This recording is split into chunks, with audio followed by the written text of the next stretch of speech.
কুফর, শিরক, বিদআত। 88 আল্লাহর শাস্তির প্রতি অতিরিক্ত ভয় ঢুকানো, যেন মানুষ হতাশ হয়ে তাওবা না করে। কল্পনা করুন, আপনি জীবনের প্রতিটি কাজে সতর্ক, নামাজ পড়ছেন, রোজা রাখছেন, গুনাহ থেকে বাঁচার চেষ্টা করছেন, কিন্তু হঠাৎ একদিন বুঝলেন শয়তান আপনাকে এমন এক ফাঁদে ফেলেছে যা আপনি টেরই পাননি। প্রশ্ন হল, শয়তানের সবচেয়ে বড় ফাঁদ আসলে কি? আল্লাহু আকবার, আল্লাহু আকবার।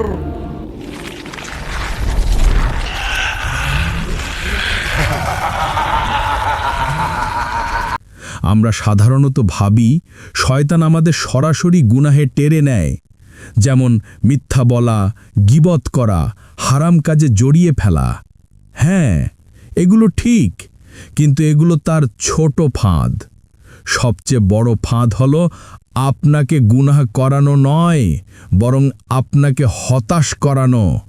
কারণ যখন আপনি গুনাহ করেন তখন আপনার ভেতরে একটা আশা থাকে যে আমি তওবা করে ফিরব, কিন্তু যখন শয়তান আপনাকে হতাশ করে ফেলে তখন সে আপনার কানে ফিসফিস করে বলে যে হালালকে সন্দেহজনক করা, ভালো কাজেও সন্দেহ ঢুকিয়ে দেই। তোমার কোনো লাভ নেই, আল্লাহ তোমাকে ক্ষমা করবেন না। অথচ আল্লাহ তাআলা কুরআনে বলেন, বিসমিল্লাহির রহমানির রহিম, কুল ইয়া ইবাদিয়াল্লাযীনা আসরাফু আলা আনফুসিহিম লা তাকনাতু মিন রাহমাতিল্লাহ। সূরা আজ-জুমার আয়াত ৫৫, যার বাংলা অর্থ, হে আমার বান্দারা, যারা নিজেদের উপর অবিচার করেছ, তোমরা আল্লাহর রহমত থেকে হতাশ হইও না, নিশ্চয়ই আল্লাহ সব গুনাহ ক্ষমা করে দেন। এই আয়াতই প্রমাণ করে শয়তানের সবচেয়ে বড় ষড়যন্ত্র হল আল্লাহর রহমত থেকে মানুষকে হতাশ করে দেওয়া। ছোট পাপকে ছোট ভাবানো। আমি আল্লাহ বান্দাকে বলি, আল্লাহ তো ক্ষমাশীল। ভাবুন তো, যদি শয়তান আপনাকে গুনাহে ফেলে, সেটা ক্ষণস্থায়ী, তওবা করলে মুছে যাবে, কিন্তু যদি সে আপনাকে হতাশ করে ফেলে, আপনি তওবাই করবেন না, ফলে আজীবন গুনাহ জমতে থাকবে। এজন্যই আলেমরা বলেন, শয়তানের সবচেয়ে বড় ফাঁদ হলো হতাশা, আর সবচেয়ে বড় বিজয় হলো আশা নিয়ে আল্লাহর দিকে ফেরা।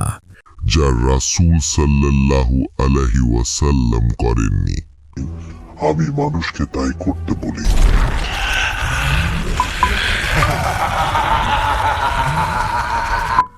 তাই ভাই ও বোনেরা, কখনো ভুল করলে নিজেকে শেষ মনে করবেন না, বরং বলুন, আল্লাহর দরজা আমার জন্য খোলা আছে। কারণ আল্লাহর রহমত অসীম, আর শয়তানের ফাঁদ যত বড়ই হোক, তা ভেঙে দিতে পারে একবারের আন্তরিক তওবা। ফলো, লাইক, কমেন্ট করুন, যেন এমন আরও কন্টেন্ট আপনার কাছে পৌঁছে যায়।